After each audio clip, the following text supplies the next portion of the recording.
Today is Friday, September 10th, 2021. Coming up on Roland Martin Unfiltered and the Black Star Network. Virginia has removed over 10 Confederate statues across the state tonight. We'll have the first black governor of Virginia, Governor Douglas Wilder, and Davon Henry, CEO of the company that removed the statue. Nothing like a brother getting rid of Robert E. Lee. Republican governors are threatening to sue President Joe Biden's COVID plan. The president says, have at it. The country's second largest school district is requiring all students over the age of 12 to be vaccinated.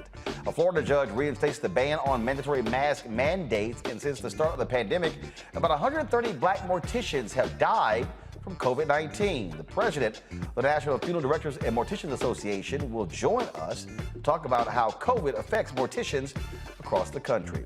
It's National Sickle Cell Awareness Month, and we have the medical director for Michigan's chapter of the Sickle Cell Disease Association of America to talk about how it impacts African Americans. Plus, it's World Suicide Prevention Day. Studies show young black men are more likely to die by suicide than any other demographic. We'll talk about trauma and mental health. Plus, in our Education Matters segment, we'll highlight the Call Me Mr. program, an initiative that's creating a pathway for young black men to become teachers. It is time to bring the funk on Roland Martin Unfiltered on the Black Star Network. Let's go. He's got it.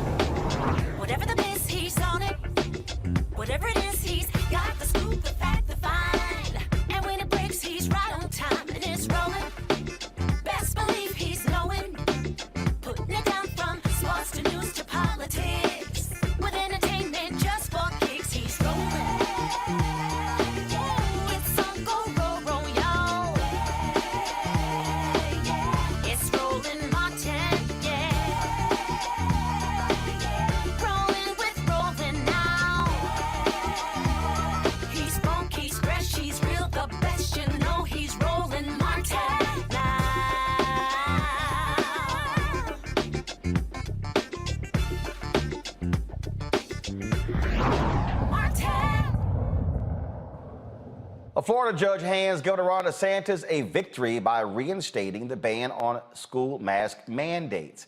The First District Court of Appeals ruled the Tallahassee judge should not have lifted an automatic stay 2 days ago, halting the mask mandate ban. Now the state can resume imposing financial penalties on the 13 Florida school boards that have mask mandates in place. The U.S. Department of Education has a grant program for school districts that lose money implementing anti-coronavirus practices. Now, right now, Florida is reporting more than 3.4 million cases and over 48,000 deaths in the state.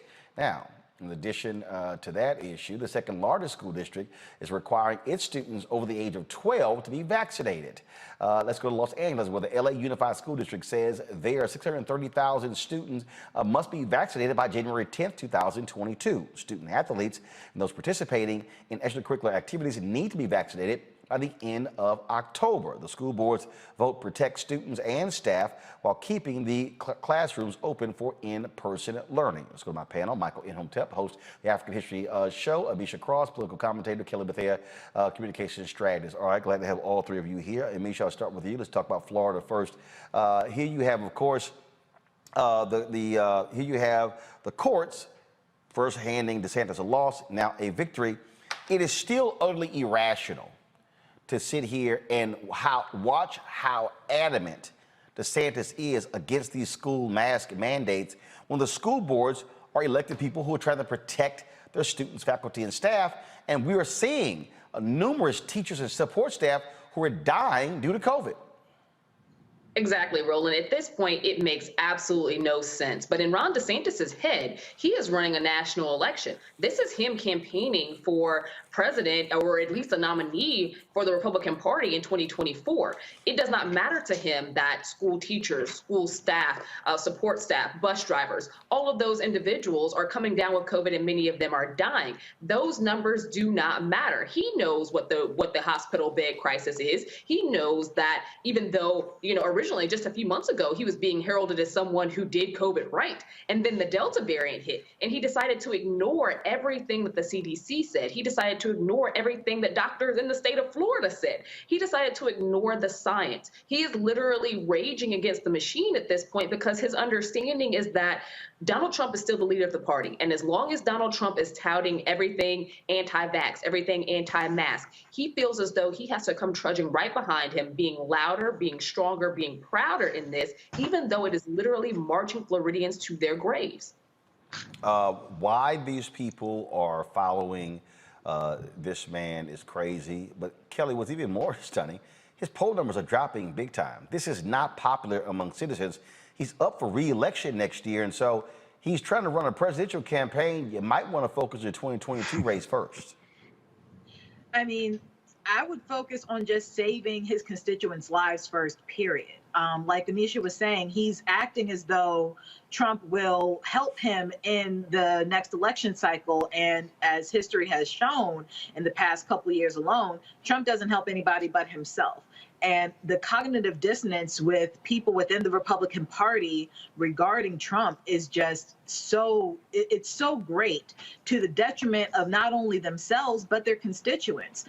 Floridians are dying. Specifically, Floridians who are unvaccinated and children specifically are dying. And it's almost as if they do not care for the sake of their own political party, their own political standing within that party. And it is just incredibly unfortunate that we are going to see it get worse before it gets better just because people are hard-headed. Simple as that. The Republican Party has made a calculus, Michael, and that is they think they can win by opposing mask mandates, opposing President Joe Biden when it comes to vaccinations. This is a political calculus that they have made. It has nothing to do with public health. It has to do with politics.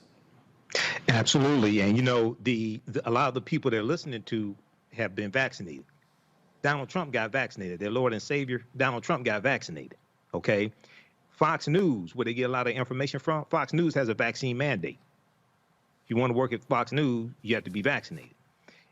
Just maybe 2 months ago, you had some Republicans from the House of Representatives that had a press conference that were encouraging people to, Steve Scalise was one of them from Louisiana, that were encouraging people to get the vaccine. So these are culture wars. And Ron DeSantis, as Amisha said, Ron DeSantis wants to run for president. He wants to win the presidency. Maybe he forgot he has to run for re-election in Florida. Hopefully he loses. Hopefully he gets crushed. But then, when we look at this, brother, this is the difference between a religion and a cult. In a religion, your savior dies for you. In a cult, you die for your savior. If you look at what's taking place in Mississippi, I was reading an article from the Clarion Ledger from August 24th. 30,000 students, staff, and teachers have been sent home to quarantine within like the first 2 weeks of school opening because of coronavirus. There's about 5,700 students in Mississippi schools that have been diagnosed with coronavirus. So what's going to happen is, I think some of these white people are going to turn on DeSantis, turn on Governor Abbott in Texas, and some of these other ones. When their children start dying of COVID and their nieces and nephews, things like this, I think for some of them, not all of them, some of them just stuck on stupid, but for some of them, it's really going to hit home, and I think some of them are going to turn on them. Well, you would certainly hope so, and it's just the obstinance, Amisha, that we're seeing in Florida, that we're seeing in Texas, that is just astounding, and I'm trying to figure out what the hell are they waiting for? Turn on them now. Absolutely. And I'm not convinced, to the point that Michael just made, I'm not convinced that they're going to turn. One thing that these Republicans have learned and have dug their heels in the sand in very well is consistent messaging, even in crisis mode, even against a backdrop of massive death, even in cases like what's happening in Mississippi, where you see all of these pregnant women who are dropping dead and doctors are trying to save the babies because they refuse to get the COVID-19 vaccine. There's so much information out here about the efficacy of the vaccine, about the strength of the vaccine, about it saving lives, debunking a lot of the myths that we've heard spread, many of which came from the anti-vax crowd, as well as many Republican leaders across various southern states. Yet you don't see Republican voters honestly giving a damn. I don't think that's going to change. They have turned this into a culture war. They have turned this into a us versus them. They see this as a Biden vaccine. They see this as a Biden initiative, and they are fighting tooth and nail against it, largely because they drew public health down partisan lines. They see taking a vaccine as basically surrendering to the Democratic Party, surrendering to a socialist agenda. They do not see this as a public health crisis. They see this as some type of man-made government trying to force you into, taking away your rights. This is completely ridiculous, and it's a lot bigger, I think, than sometimes what the argument is drilled down to, because the information is there, the access is there. These are individuals who have chosen to dig their heels in the sand and are willing to die for it, literally. And they're also going to go to the polls and they're going to vote red. They're going to vote with the R in front, up and down the ballot like they always do. I don't see this changing in those states at all. Yeah, I mean, it's just absolutely crazy what we're seeing, and it makes no sense whatsoever. Again, Michael, I don't have a lot of faith in Republicans saying they're going to sit here and turn their backs on Ron DeSantis or Greg Abbott. Greg Abbott in Texas is sitting on $55 million in his campaign war chest. Granted, his numbers are way down, but I think you're going to see a lot more of this as we move towards 2022. And yeah, I think that the problem, like right now, 1 in 4 kids have gotten COVID. Look, if you see deaths increase among children, then you might begin to see a change of attitude. That's what I was saying. That's what I was saying. I said when their children start dying, not all of them, some of them are just stuck on stupid. Seriously, some of them are just stuck on stupid, and we see stories of them dying every day. I'm talking about adults. But we're at the beginning of the school year, and in the South, a lot of those schools, they went back to school sooner than schools up north. So when you start having a lot of these white children dying, of COVID, and they've been in the hospital for days, things like this. Not all of them are going to change, but I think is going to change some of these people. They're going to realize, because you got to understand, a lot of these people in the South are stuck on stupid. A lot of them are dumbed down voters, not all of them, but a lot of these people that keep voting for Republicans are dumbed down voters, anti-science. The information is there. Half of them can't read. Let's be honest. The information is there. Half of them can't read. But when it starts hitting home and your daughter, your son, your nieces, your nephews, things like that are dead because of COVID, then it's going to slap them upside the head. Some of them. Yeah, some of them. We shall see a little bit later in the show. We're going to talk about how black morticians are dying due to COVID, how they're protecting themselves. We'll talk about that a little bit later in the show. Let's now talk about what happened in Virginia, where Robert E. Lee statue was removed. This massive 6-foot statue was taken down. And the whining and the crying of Donald Trump and all of the Confederate lovers continues. It was, of course, a great sight to see, again, taking this 61-foot statue, folks, 6 stories tall, and it finally came down. You have, of course, Virginia is one of those places where you had lots of Confederate memorials all across the state. Also places like Mississippi as well as Alabama. Now, on Tuesday, a number of Richmond residents, they watched and cheered as the monument was taken down from the former capital of the Confederacy. Now, what was so great about that? It wasn't just that it was taken down. It was taken down by a brother. Joining us right now is Davon Henry. He is a CEO and founder of Team Henry Enterprises, LLC. Glad to have you joining us here on Roland Martin Unfiltered. So I got to ask you, first of all, how was your construction company selected to be the one to remove the Robert E. Lee white domestic terrorist statue? Hey, Roland, how you doing, man? Thanks for having me. Believe it or not, this process actually started over a year ago when all the unrest was happening in Richmond with George Floyd murder. The governor of Virginia decided that he wanted to take this statue down that had been up for 130 years. And when he started calling folks and his staff started calling folks, there was no one in the vicinity in the Richmond, Virginia metro area, including the Mid-Atlantic, that agreed that would want to do it. And so ultimately, someone new within his circle, actually his chief of staff, said, hey, Davon Henry has a construction company. How about you give him a call? And when others said no, I was the only one that said yes. And that's how the conversation and the process started. So, so just tell me, we've seen the photos circulating of you hugging your mother. Just tell us, again, what was going through your mind to be a black construction company owner and your company, the one taking down that massive statue of this traitor to America and this white domestic terrorist? You know, I like all the words you're using to describe the statue. My mother, who I grew up single mother, household. She's done a lot for me and my brothers, and she was there at the event.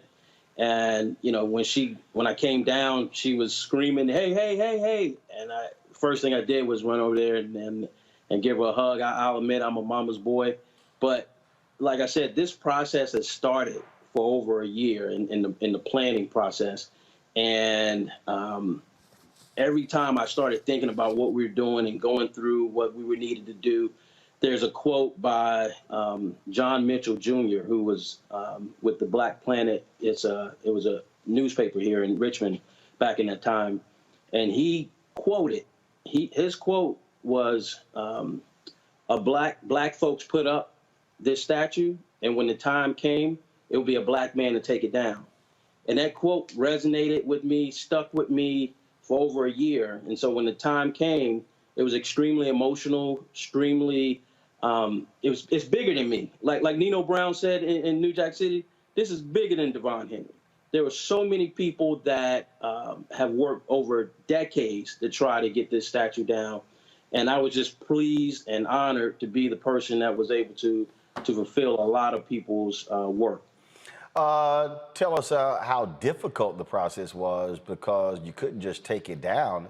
You had to basically cut the head off. Yeah, we put together a team, and we studied it. We understood exactly where we needed to make the cuts to actually lift the statue off of the granite.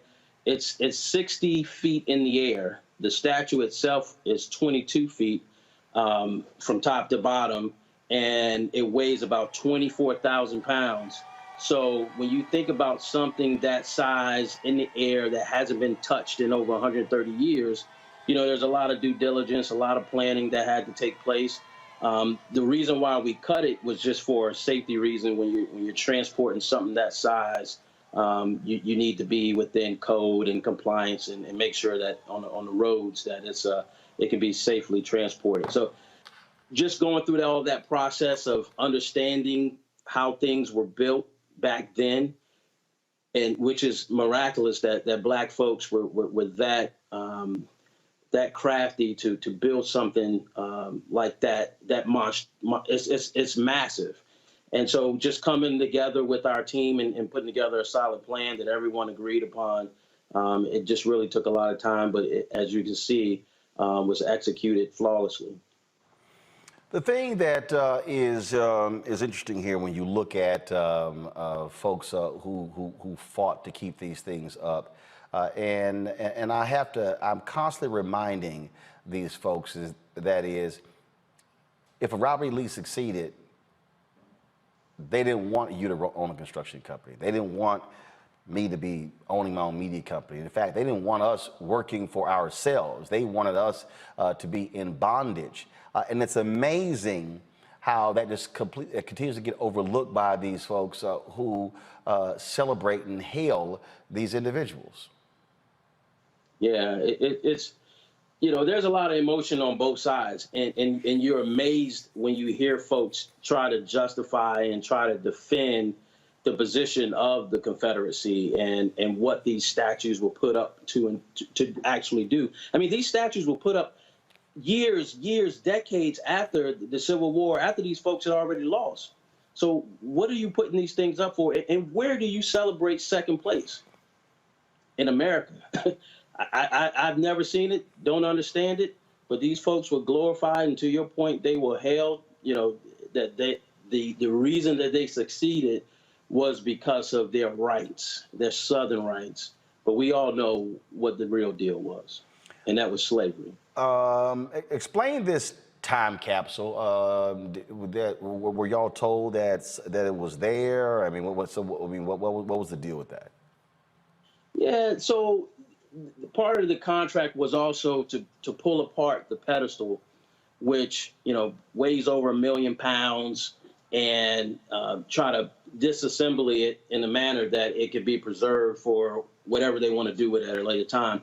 But there was some intel that there was a celebration of a time capsule that was placed in the northeastern quadrant of the pedestal, and they asked us to go look for it. And so we spent the better part of a day yesterday and today trying to find that capsule, and we just came to the conclusion that it wasn't in the place that they said it was. But at the end of the day, it's civil rights memorabilia. But one of the things that folks were really interested about was supposedly a picture of Abraham Lincoln lying in a coffin, which was only supposed to be one of 2 pictures ever taken, and that was supposed to be in this time capsule. But again, no one knew for sure there was a time capsule. That was an assumption, correct? That was an assumption for 133 years ago that this thing was. And y'all couldn't find it. We looked. We ain't find it. Questions from our panelists. First, Amisha, question for Davon. Absolutely. Thank you. But as we continue going down this path and get a better understanding of, just the size, I was kind of shocked by that, the size and the weight of what you had to take down. Getting to the root of this, and you talked about there being such emotion on both sides, and I agree with you there. Is there any level of fear that you have as someone who has now had his face in public, who has done this, your name's out here, of any type of retribution from the crazies, honestly, who are very upset that this monument of white supremacy actually came down? Yeah, that's a great question, but this isn't our first rodeo. And quietly as kept, this is our 22nd Confederate statue that we've removed. Wow. Some folks don't want it to be as public, some others do. But the one that we just previously done before this was in Charlottesville, and everyone know about the Unite the Right, and the young lady who lost her life, and just the commotion that was caused in that town. So this wasn't our first time around. We knew exactly how to handle a statue of this size and this stature. So when you talk about fear, when we first started this process a year ago, July 1 of 2020, my daughter's birthday, we took down the first Confederate statue in Richmond, and sometimes thereafter, someone leaked my name. We did it in a way that we were trying to protect my family, the staff, our team, because everybody's not willing to be in front of this thing, and they have some serious and legitimate concerns about having their name out in public doing this type of work. And so they leaked my name and then try to tie me to the mayor and all this nefarious stuff. But ultimately, when I do this work, I'm wearing a bulletproof vest, extremely aware of the surroundings, making sure that there's law enforcement around. But yeah, there was a really significant backlash from death threats to folks that in our area who said they would never do work with my construction company again. So, we had to go through quite a bit of adversity, quite a bit of BS in doing this type of work. Michael. Hey, Davon. First of all, congratulations, brother, on this. This is fantastic what you're doing, and you've taken down 21 Confederate statues. That's right. Is that 21? Okay, that's excellent work. What is, when we look at these Confederate statues, you were correct. These were built long after the Civil War ended. This one here was built in 1890. What are people talking about putting in place of this Confederate statue, General Robert E. Lee, who, by the way, was against Confederate statues and against Confederate monuments, even those of him? He didn't think any of them should exist after the Civil War ended. Are people talking about putting something in its place to talk about this history? Because this history needs to be taught. One of the reasons why we're still dealing with the issues today is because we don't understand the history of the Civil War. Yeah, well, let me first acknowledge that pin on your lapel. That looks like a mighty nice pin, blue fire. But hey, go Mob Frat. The governor and the folks in Virginia have established a commission that they're trying to reimagine, because it wasn't just General Lee there. It was Governor, can you hear me? I'm sorry? So there was 5 other statues along Monument Road is what they call it, Monument Avenue. And 5 different Confederate statues. But there's also a statue of Arthur Ashe at the end of Monument Avenue now, which is the only statue that still stands on Monument Avenue now that General Lee is down. But to answer your question, there is a commission put together that's going to take some time to study what do they want to do with that area, with the pedestal, and they call it the Reimagining the Monument Avenue Commission. Okay. All right. Thank you. So, first of all, Davon, you already cut that Sigma crap out. This is an alpha show, so don't nobody want to be a Sigma at all. You know that. Kelly, what's your question for Davon? No, y'all are funny. What exactly, how exactly do you dispose of it? I'm just curious as how exactly you dispose of it. I heard that you cut it up bits by bits, but do you reuse the concrete at all? Is there a way to, I don't know, like reuse it for a better purpose, such as a monument that would actually reflect America and not be the traitors of America? And to piggyback off of the sentiment of the commission to reimagine Monument Row, what would you like to see there? Yeah, that's a lot. So I guess the first part of your question was can it be reused? And there are some folks, if they had their way, they would melt those suckers down and do something else with it, or just melt it down and be done with it. But I don't think anyone wants to use that the bronze to kind of honor anyone else. I think they just want it to be what it is. But me personally, I don't have a say in what whoever my client is, whether it's the city or whether it's the state or it's the university. They all have their own folks and decide, hey, we want to put this over here, and we may, do an auction. We may put it in a museum. We may, do whatever. But that's ultimately up to those entities, the client, of what they want to do.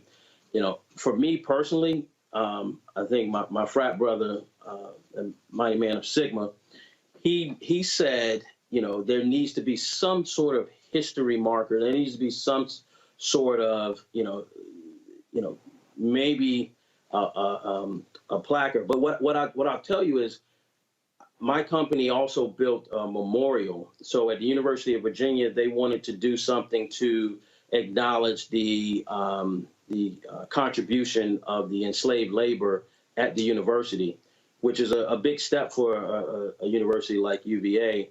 And we built a memorial called the Memorial to Enslaved Labor. And it gives you a timeline of, how slavery happened in that area.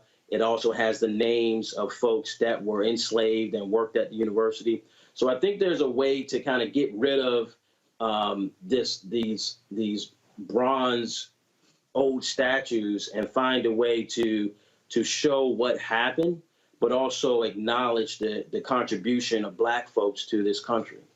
Well, I'll say this here. I say melt the son of a bitch and turn it into statues of Black civil rights heroes from Virginia. That's what I say do with it. All right, Davon, thanks a bunch. I'm sorry you had to pledge that youth group, but you always going there. What? You don't want to do that. Everybody couldn't be alphas, but I'm between you and Michael. I'm just shocked actually Meek Sigma's under the age of 55. There you go.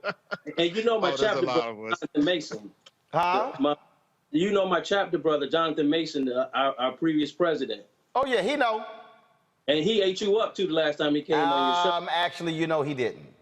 He didn't. See, right now, even he would tell you, brother, stop lying. Nah. It's all love. All right, Davon, thanks a bunch. Great job.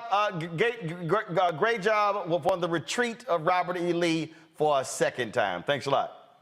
You got it. Thank you. Thank you very much. Folks, imagine being born in Richmond, Virginia, serving as lieutenant governor of the state, serving as the first Black governor since Reconstruction of Virginia, and then later becoming mayor of Richmond and living long enough to see the statue of that white domestic terrorist come down. Joining us right now is L. Douglas Wilder. Always glad to have you on the show. And yes, you're an Omega man. I know. Glad to have you here.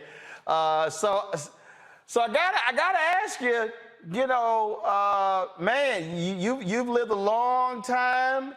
Did you ever think you would live to see that massive statue of that white domestic terrorist come down? Yes, I did, and I hoped for it. And as you know, most of what we had to rely on when we were coming up was hope and dreams and belief. And one of the things I did, Roland, and you know about it because we've talked about it, sometime after I had become governor, I did a radio show, WRVA, and on that show, I had advocated that a statue of Arthur Ashe should be put on Monument Avenue. And you'd be surprised at the objections that came forth. They were not the objections that you ordinarily would have thought were coming forth. They were objections from people of color, some civil rights leaders, some people that you know well. And we don't want Arthur Ashe up there with all of those Confederate generals on Monument Avenue. Now, Monument Avenue is 5, 6, 7 miles long. He would never have been with all of those Confederate generals as such. I had a radio show right at the corner where the statue was proposed. And you'd be surprised at the people that wanted to see that take place. Yes, that statue will be the only person, only named person on Monument Avenue now. I saw it then. I believed it was going to happen, and it has happened. I'm more concerned, however, with the removal of those statues that remain today, not cast in stone, but cast in actions of those persons who said that they are representative of the dreams and aspirations of those that Lee subjugated, that Stonewall Jackson put to shame, that Stewart and the others were fighting to enslave. Yes, I'm more involved with believing in hopes that can be put into practice. And we're having any numbers of people seeing that now when we have elected officials, believe that we really achieved when this is symbolic. This is nothing that you can spend tomorrow, nothing that you can eat tomorrow, nothing that you can educate your kids for tomorrow. Those dreams still remain. And that point, I think, is critically important because the reality is, this Robert E. Lee statue comes down, but when you have the voter suppression bills being passed in Texas, being passed in Georgia, when you have the public policy efforts that Republicans are passing, denying climate change, things along those lines, I mean, you have real life, you have real issues today.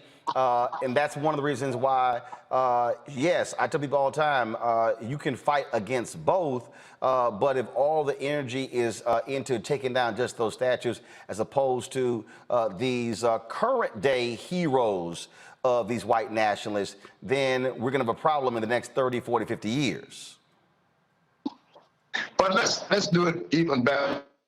The federal government was made available to Virginia $4.3 billion to spend.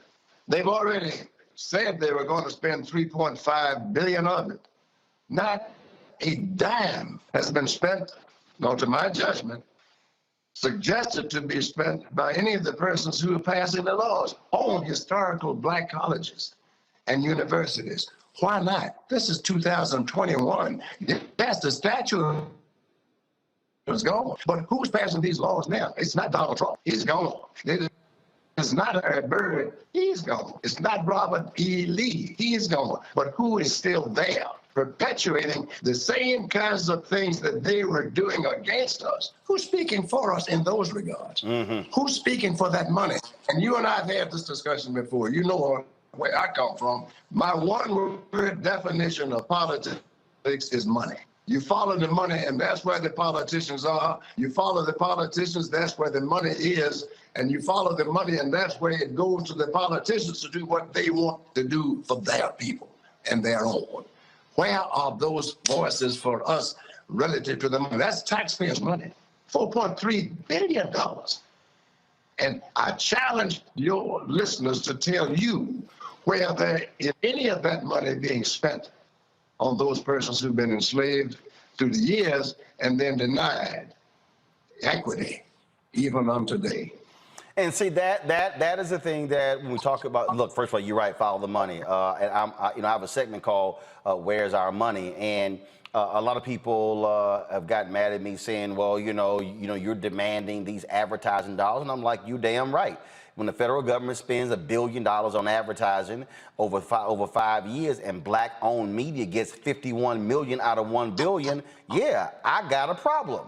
I got a problem when millions have been spent on COVID outreach and little has gone to black folks. And so, sure, there are people who are demanding reparations. That's fine, but that requires a vote of 218 House members. There are billions being spent right now that we should be getting that does not require a vote. And in Virginia, we can determine whether, I say no Democrat is going to get elected statewide office in Virginia without strong, massive outpouring in the minority community, primarily the African American community, the black community. And where is the quid pro quo for that vote? No, you're not buying it. But why do we have to continually have our votes taken for granted? Now, I do want to ask you this here because, again, I have, look, I'm born and raised in Texas. I spent 6 years in Chicago. I moved to the D.C., Virginia, Maryland area in 2010. Have lived in Northern Virginia for the last few years. And when I saw what was happening with the whole blackface deal with Governor Ralph Northam, and then, of course, the Attorney General Mark Herring, then when I saw the allegations against Lieutenant Governor Justin Fairfax, and I'm watching all this out, and I'm sitting here going, where in the hell are the black political voices in Virginia? And so the point that you're making, where are they in terms of making these demands? When you had in Maryland, when they had the settlement over HBCUs in Maryland, when I talked to the Black Caucus made it clear to the state, y'all ain't gonna pass nothing until we deal with this money. And that money, and even when Hogan vetoed it, they came back. So and again, look, you've been in Virginia your entire life. You've been in the whole political world. I'm just trying to understand where in the hell is a much larger black political courage to stand up and fight. Democrats control the state right now, and you're right. It should be, where you at? It does not require any courage at all. All you have to do is what the job was created for you to represent people. Now, if you can't do that, so what did happen? The people that were in blackface, that were called upon to resign, what happened to them? Oh, one of them is now running with the man who called upon him to resign. And the other is endorsing the person with his request to be the next governor, even though he had called upon him to resign. But who's gone? That one person, Justin Fairfax, because within seconds of that announcement being made, Justin Fairfax was said by Terry McAuliffe, he's got to go because he's guilty. How do you know? And so your point is so well taken.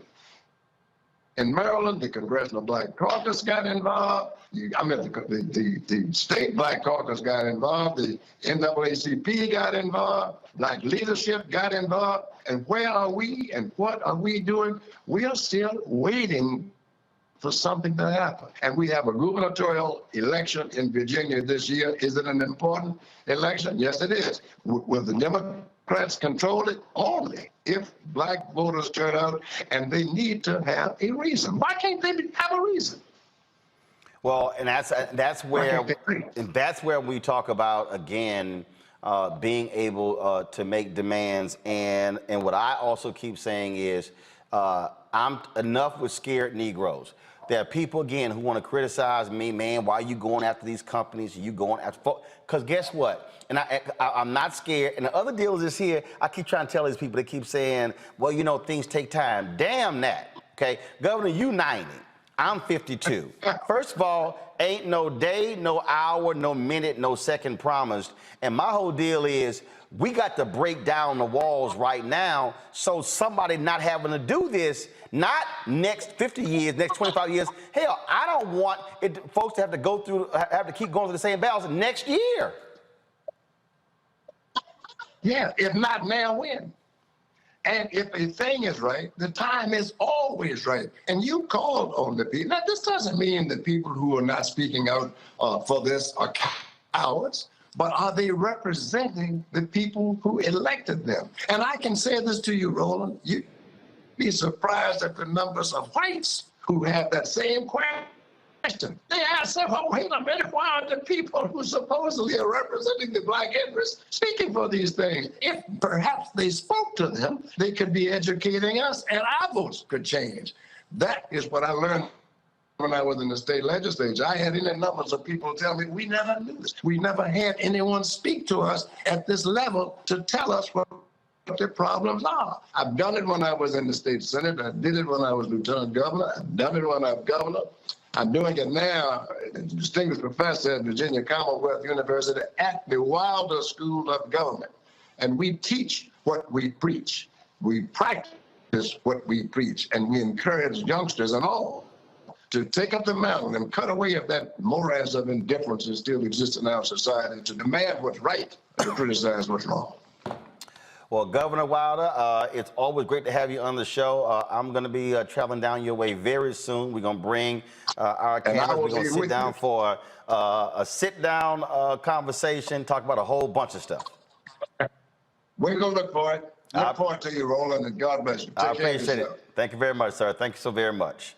I want to go to my panel here, and I want to pick up on that point that the governor made there, which I think is really important.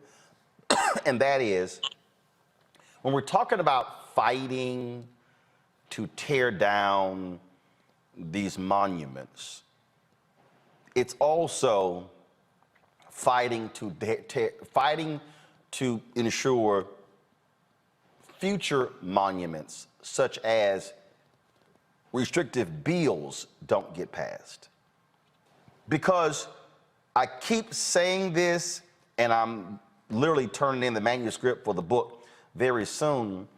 What we have to understand, Amisha, that we are operating in this space of white fear. When we see this whole, the big lie with the election, that's white fear.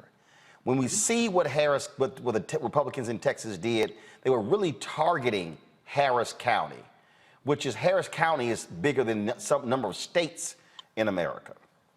They are afraid of black voting power. That's why Republicans do not want to reauthorize the Voting Rights Act. That's why they're fighting tooth and nail, which also means the Senate, when they come back on Monday, I don't want to hear a damn thing about Biden's $3.5 trillion infrastructure bill. It should be from the Congressional Black Caucus, unless you move on the For the People Act and on the John Lewis Act. We ain't letting nothing get through here. There cannot be compromise on this. And the same thing with the George Floyd Justice Act. Well, I agree with you, Roland, because at the end of the day, we all recognize the congressional calendar is very short at this point. They're going to come up to the budget ceiling very quickly. And we know that if change isn't made within the next month, large scale change in terms of support of pushing for lifting the filibuster, ensuring that the Voting Rights Act and the John Lewis, the Voting Rights Act as well as the For the People Act actually make it and they pass, then it is all for naught, because there is no time like the present. And what we know is that with the prognostication of what's going to happen with the midterms, there is not going to be another shot or another bite at this apple. The Biden administration and Congress has to ensure that voting rights are actually upheld across this country, or else everything that both him and Kamala Harris spoke about, campaigned on, is not going to happen. Black people made it possible for Joe Biden to ascend to the presidency, made it possible for Democrats to have control of the House and the Senate. Even though those are margins that we would rather have larger, at the end of the day, we wouldn't be where we are today without the black voters across this country who got out and made sure that their voices were heard with the backdrop of a pandemic. It is extremely important and vital that the Voting Rights Act, that the John Lewis Voting Rights Act, that the For the People Act actually make it, because at the end of the day, to your point, Roland, we've seen time and time again the results of white fear. And what they've always done is serve to subjugate black people. They've served to strip black people of rights. They've served to turn black people into second-class citizens. They've served to basically create a hostile environment across this country for those who look like all of us on this panel to actually live. And I think that at this point, we have to put this in very clear terms. There is no alternative. We either push go now or we end up getting stomped on. And that should not be an option.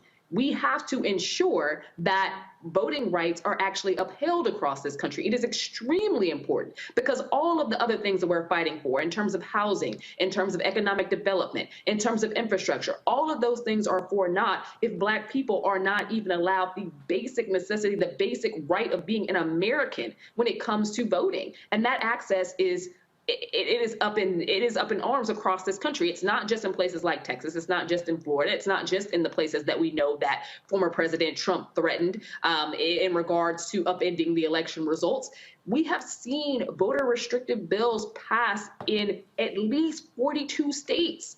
And we keep seeing more and more pop up every day. This is a threat to our democracy. And we need to start talking about it in extremely bold terms, as in what would happen, what is going to happen, what is now happening, should those continue to pass.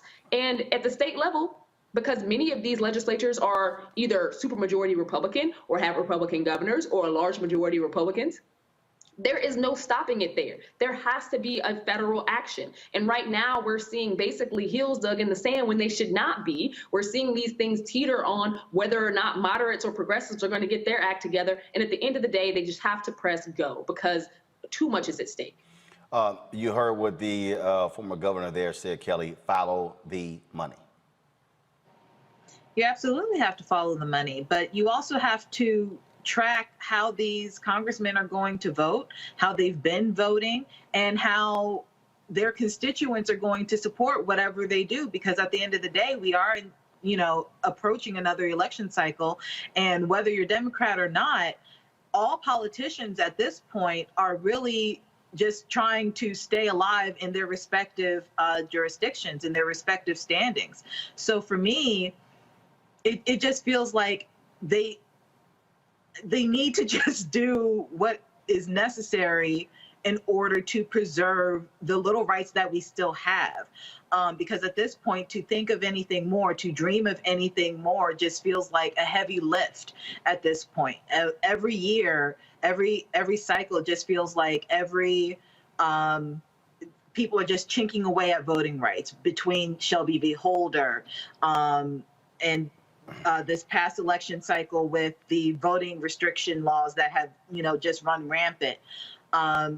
If Democrats do not, solidify their stance on exactly what they need to do and recognize, like Amisha said, that Black people were the reason that they are still in office, I don't know how it's going to shape up.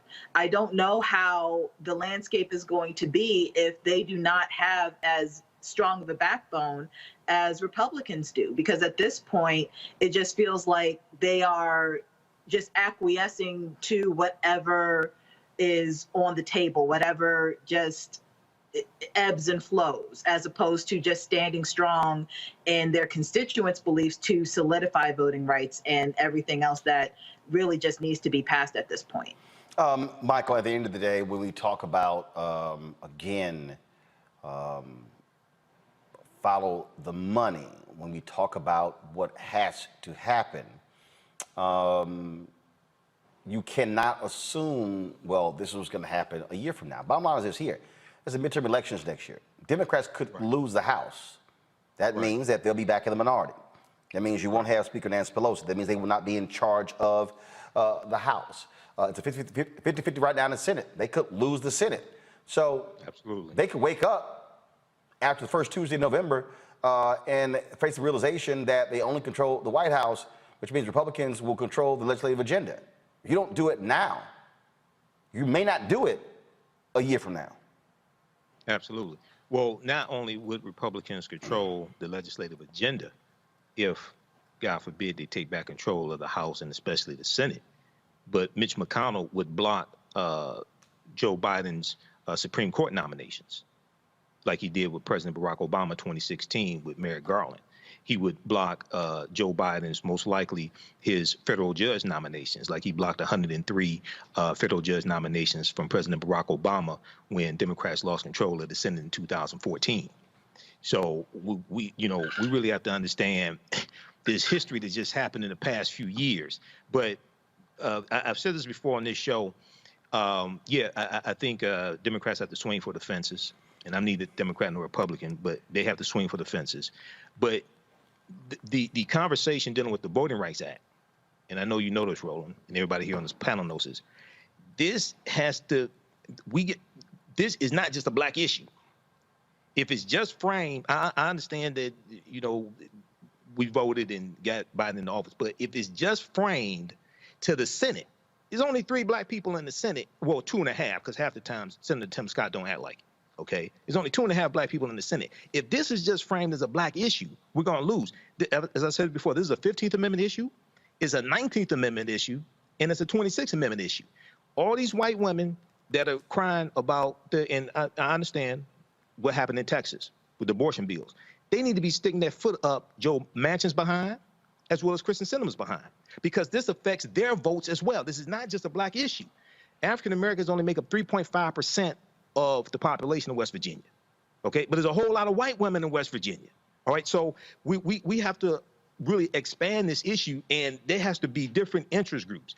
The women's reproductive rights, the disabled Americans. There are 38 million disabled Americans who are registered to vote. When you talk about restricting mail-in ballots, this impacts disabled Americans negatively, regardless of race, okay? So I know we understand this here on this panel, but the pressure has to come from all different sectors on the Senate. And it's not just Manchin and Sinema that are against changing the filibuster. There's some other ones who are not as prominent, who are hiding in the shadows, okay? So we need to kick their behinds. Folks, gonna go to break. We come back. We're gonna talk about the impact of COVID on black morticians. More than 130 have died. How they protect themselves from COVID. Also, Megyn Kelly was not happy at the Negro National Anthem. The every voice and sing is gonna be sung before every NFL game. She said they don't care about average Americans. Can you define average American, Megyn? Oh, maybe they're the ones who believe in white Santa. I've got a few words. That's later on Roland Martin Unfiltered, broadcasting on the Black Star Network. Back in a moment. I believe that people our age have lost the ability to focus the discipline on the art of organizing. The challenges, there's so many of them and they're complex. And we need to be moving to address them. But I'm able to say, watch out, Tiffany. I know this road. That is so freaking dope.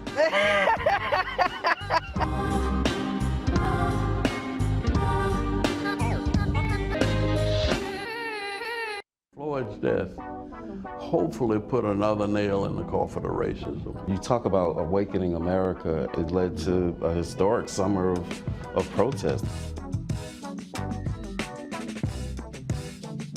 I hope our younger generation don't ever forget that nonviolence is soul force. Priceless.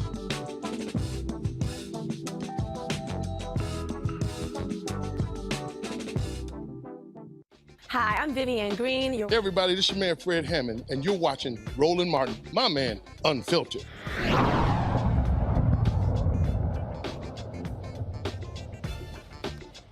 Folks, COVID has impacted a lot of people, especially those who are in the medical industry. We don't think about, though, morticians. First of all, nearly 700,000 folks have died from COVID.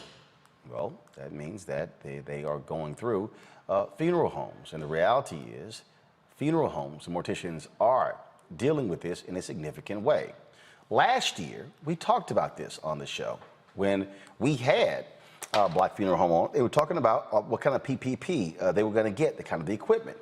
Well, the reality is many are not fully protecting themselves as a result of this. Since the start of the pandemic, about 130 black morticians have passed away. Funeral directors implement safety policies to protect themselves and their staff from the virus, but just like doctors and nurses, some have become a casualty of the virus. Joining us now is the president of the National Funeral Directors and Morticians Association, Harry P. Close II. Harry, glad to have you here. That issue right there, how has this been happening? Has it been the result of coming in contact with folks who have died of COVID, or has it been the fact that funerals have become COVID super spreaders? Well, it's a combination of about 3 different things. One, Mike, can we get this on? One, COVID is not on the death certificates at all. And so in order for our members to really function, we have to make sure that we treat everyone like they have COVID. Second of all, yes, the funerals are a spreader, but at the same time, you don't know who has COVID. Most people don't go to the hospital. It's an airborne virus. It's on your clothes. It's under your shoes. Someone might have a mask, and if they cough, if it's caught in the mask, great. But if not, it's spread out, and then the droplets fall on the ground, and we're walking in it. Our colleagues were just so intimidated with this virus. Now, since the Delta virus, we lost 4 funeral directors in the last week with the Delta virus or the Delta variant of this COVID-19. So it is really a major issue that most people don't realize. That's just the funeral directors, 130. We're not talking about the staffs. And so, what are your members asking for? Are they asking for assistance? Are they? I mean, first of all, do your funeral homes have the right protections and things along those lines? I think that we have it, and I want to thank you because the last year around May we were on, and there was a shortage, and because of this segment, we were able to really get inundated with numerous suppliers. So the issue now is not the PPEs. The issue is that we have people in this country not using masks, not taking the vaccine, and unfortunately, we're in a profession that we can't know what that family member has. If someone else has COVID, they're dying of it, or if it's not on the death certificate, that means that the family's exposed to it, and they're in the funeral home when the funeral director is serving that family at a time of need. We're the last stage of the health system. And unfortunately, what we're trying to really emphasize across the country is for, particularly in our community, take that vaccine. Yeah, there might be a less than 0.001 that might get affected with the Delta variants who've taken the vaccine, but there's still many people, even in my own industry, just like the nurses and doctors, that some of them have not taken the vaccine, and we have a national effort to make sure our members are making sure that they take the vaccine. Last week, I'm in Maryland. Our governor had made it clear that private companies and corporations can mandate it to their employees. And yesterday, President Biden made it very clear that as a corporation, a private company, that you can mandate it. You know, it's common sense to me. Everyone in this country has had, and even your listening audience has had, someone that died of this I'll say plague, COVID-19. And then you have people who are in the same family that saw the suffering not taking the vaccine. It is free, it's available. We're now working with the White House to try to have an initiative to have funeral homes be a place of receiving the vaccine. It's kind of like a catch-22. Some will say, oh, you're having a massive group and that's going to be a spreader. Well, let it be in another room, you can take the vaccine. We're trying to come up, if it's killing the funeral directors, this thing is real.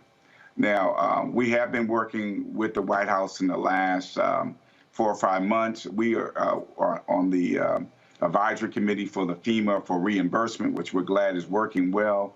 But when we really think about why should we be reimbursed for a funeral when we can be able to stop people from dying of this major disease and this virus. And so we're now looking at another point, letting people know that most people didn't know that many funeral directors have died, and particularly in the African-American community.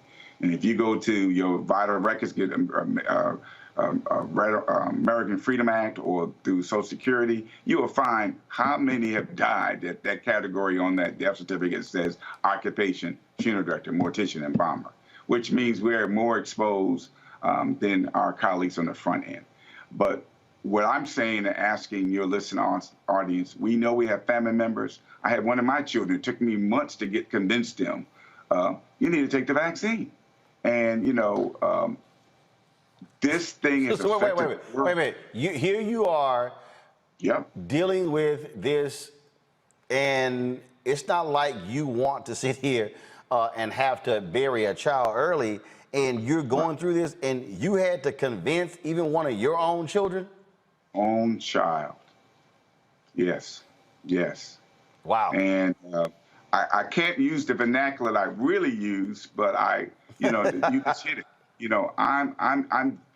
I'm doing something that I have to do, and you're seeing the results of what I'm doing, and you still question, and I had to look at her, and I had another son that was ill. That it was just it hits home, and I'll just say, like I say at my church, I can't imagine. I can't even wrap my head around how people are seeing what's happening in the world, and there's an opportunity to prevent it. And we're saying as funeral directors, we don't want this type of business. We just have to do it because we've been called to do the end health system. But we're saying if we can prevent it, and there's opportunity for prevention, why not do it? It just seems common sense to me. And, we heard all the stories across the country when people who were advocate of not taking it, and once they get it, they're saying they wish they could have. That should be a wake-up call, but apparently it is not. And that's why I'm glad APY came out today, letting them know this is killing the funeral directors and their staffs. So I don't know how real it can be when ministers and funeral directors are dying at a level, particularly in our community. And I'll say to my majority community colleagues, it's affecting them. They just are not as a larger number, but I know numerous funerals I've gone to for my colleagues across the industry. That is absolutely terrible. Eric Close, we certainly appreciate it. Thanks a lot. And again, one of the reasons why this show matters, I'm glad to hear after you were on last year, the people got the message and came to the assistance of these Black funeral homes. Thank you. And it's always a pleasure to be around another fraternity, man. All right. Yeah. Thank you so much. I know. Michael Imhotep is a little hurt by that, but he'll get over it. He'll get over it, Harry. Well, 06, okay. Brother, 06. It's okay, my friend. We're all on the divine 9. Yeah, I let Michael know it's Alpha and Divine 8. So. Well, I always tell them in church, there's only 2 divine organizations in the Bible, Alpha and Omega. But I'm not ready for Omega chapter. Yeah, that's right. Precisely. None of us are ready for Omega chapter. Yeah, that's why we're on today. Thank you so much for what you do for this nation. Thank you very much. I appreciate it. Thank you very much. Thank you. All right, folks. Yesterday we talked about Louisiana, how they've had this report showing how you've had a lot of, frankly, corruption and abuse cases from the Louisiana State Police. Well, today, the brother who was the superintendent of the Louisiana State Troopers addressed the media and talked about the reforms that have been put in place in that state. Check this out. I know that we've received a lot of criticism and there's been a lot of heartburn with regards to our agency not releasing body-worn camera footage and or other evidence being requested. If we prematurely release evidence in a case involving an accused employee, whether it be a trooper or anyone else on a criminal matter or otherwise, it could impede our desire to really achieve the results and justice that we're trying to achieve. I will not have anyone on our agency that is going to harm our communities, plain and simple. You have my commitment that I am going to do everything possible to hold them accountable for their actions and for their behavior. We've enhanced accountability in the body-worn camera policy. We now mandate a specific amount of body-worn camera footage that will be reviewed by supervisors over a certain period of time. Every quarter, our immediate supervisors will review their employees' body-worn camera footage. We've expanded the use of force policy, including a ban on chokeholds, a ban on the use of impact weapons to the head or neck area, and mandated that all of our troopers and DPS officers carry less than lethal weapons. At no time did I ever ask DA Belton or any other district attorney or any other official to not pursue charges on any of my employees. I would never do that. I have never done that. So it is, in fact, not true. That, of course, was the Colonel Lamar Davis. You know, Michael, look, brother's in a tough spot, but the reality is this here. When you have this number of cases, and then, of course, this case we discussed yesterday with Ronald Green, where the cop continuously lied, and then there's been no action taken against him, and he still has his job, yeah, it's a problem. And the bottom line is Congressman Troy Carter is now calling for the DOJ to launch a pattern of practice investigation into the Louisiana State Police, and that should happen. Yeah, this brother's in a tough position. I also think a pattern and practice investigation into the police department here in Louisiana, I think that should take place as well. We know there've already been 3 announced under Merrick Garland. There was only 1 under the Trump administration. So I think that should definitely take place also. And, you know, it's going to be interesting to see what happens, how all this plays out, how this plays out with Ronald Green, et cetera. And one of the things I would like to know, because he's Colonel Louisiana State Police, what is the racial makeup? Do you have any information on the racial makeup of the police, don't Louisiana State Police Department? Don't have that. Okay. Yeah, you know, and this is something that we deal with, you know, each week on the show, multiple times a week on the show also. So, yeah, we're going to see what happens with this, but he's in a tough position as well. And this is another reason why with these police departments, activists have their job. That's true. But at the end of the day, more of us who want to do the right thing are going to have to become police officers and do it inside these organizations, because activists on the outside can only do so much. 3 years ago, 1 in 6 troopers black, 1 in 25 are women. They're in Louisiana. The thing here, Amisha, I think it's important. Again, you have DOJ coming in, but bottom line is whether it's Louisiana State troopers or so many other law enforcement agencies, you got to clean house. And the problems is they are held back by these onerous contracts from getting rid of these folks, which is why they're built into those contracts, because they pretty much have got jobs for life. You're absolutely right. It's extremely difficult to get rid of an officer for poor practice or pretty much for anything because of the contractual obligations, because that's how many of the unions have actually decided how they're going to be written. But in addition to that, cleaning house also means cleaning house at multiple levels. So that means those individuals, not just the ones who were out on the beat committing crimes or doing things that were against the line of law, but also those who knew about it. That means those who covered it up within the police stations who honestly weren't out there on the streets at all. These individuals see body cam footage and they oftentimes, push that footage aside, meanwhile knowing the entire time that the inappropriate protocol was taken. These are also individuals who in many cases have done this for years, who have multiple cases behind them of evidence that showcases that they were involved in some nefarious acts. So when we talk about cleaning house, there's a recognition that it's not just the people who are out on the streets who are, brutalizing individuals in arrest or murdering them in the process of an arrest. There are also the people who acknowledged it, the people who covered it up, the people who made sure that those tapes were never seen or held for years until they do finally, leak. But all in all, I think that because we have such strenuous processes at the local level when it comes to getting rid of these bad apples, as many people call them, but I would call it a structural issue overall, it becomes extremely difficult. And many of them, honestly, not all of them are white. We know that several people who are in leadership and several others who have also been on these beats are also Black. And at the end of the day, when we talk about cleaning house, we should clean house regardless of the color of the person who was actually involved. It's just a very tedious process. And when we see a lot of these local levels, particularly across the South, policing entities, the decision is always to basically defend those cops, defend their honor, and to fight like hell to ensure that these individuals stay, regardless of the fact that news has come to light of them doing some very tragic things. Kelly?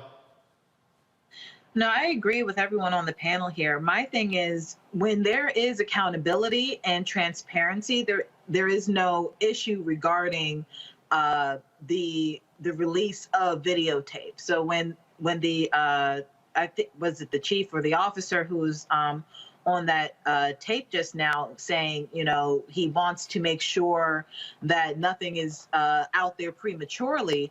Well, your officer prematurely almost killed a man. Your officer prematurely assumed that this person was guilty before anything happened. Again, with accountability and transparency, it doesn't matter whether the video is released immediately or, you know, 2 years from now, so long as transparency and accountability is in play. But further, this notion of cleaning house, not only does it take time and does it take energy, and how we were talking about officers becoming incredibly difficult because of contractual clauses and the like. Cleaning house to me also includes cleansing the palate of the culture, meaning that you can keep the concept of safety and protection and vigilance in police officer work, and still reject the bias and the conspiracy and the insidiousness of the culture. When you cleanse the palate of the culture, that is what happens here. So I agree. Like I said, I agree with everybody on the panel, but at the end of the day, this all boils down to accountability and transparency. Hopefully the DOJ will be able to come in and actually, you know, implement some modicum of accountability or transparency. But like everyone on the panel said, we have a long way to go. Indeed, indeed. All right, folks, got to go to a break. Before we go to break, be sure we want you to support us here at Roland Martin Unfiltered by joining our Bring the Funk fan club, where every dollar you give goes to support this show. You can do so via Cash App, $RM Unfiltered, Venmo.com/RM Unfiltered, PayPal is paypal.me/R Martin Unfiltered, Zelle is Roland at RolandSmartin.com, Roland at RolandMartinUnfiltered.com. We also want you to download our app. That's right, Black Start Network launched a week ago, and so you can download on all platforms, your Apple phone, your Android phone, of course, Apple TV, Amazon TV, Amazon Fire Stick. You also have Roku, Samsung TV, Xbox as well, all of those platforms where you can get our show and you can watch it direct on the platform. We'll be announcing several shows in the next few weeks, and so trust me, you do not want to miss that. Coming up next, we'll talk about sickle cell, also suicide prevention, our Education Matters segment, and I got a few words for Megyn Kelly, who's not too happy with Lift Every Voice and Sing. And I don't really, you know, understand, Megyn, like, what's your problem? I mean, maybe the problem is you can't sing. I mean, that could be it, you know, so that could be it. You know, so she's upset that the NFL, they are going to be singing this before each game, and so it's bothering her, and so she decided to speak out against it. No problem. No problem. I have a few words for her. All right, folks, we'll be back in a moment. White supremacy ain't just about hurting black folk. Right. We got to deal with it. It's injustice. It's wrong. I do feel like in this generation, we've got to do more around being intentional in resolving conflict. You and I haven't always agreed. Yeah. But we agree on the big piece. Yeah. Our conflict is not about destruction. Conflict's going to happen.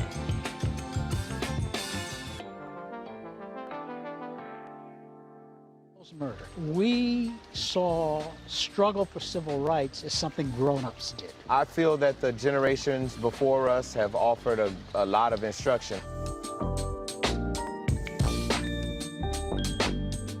Organizing is really one of the only things that gives me the sanity and makes me feel purposeful. When Emmett Till was murdered, yeah, that's what attracted our attention.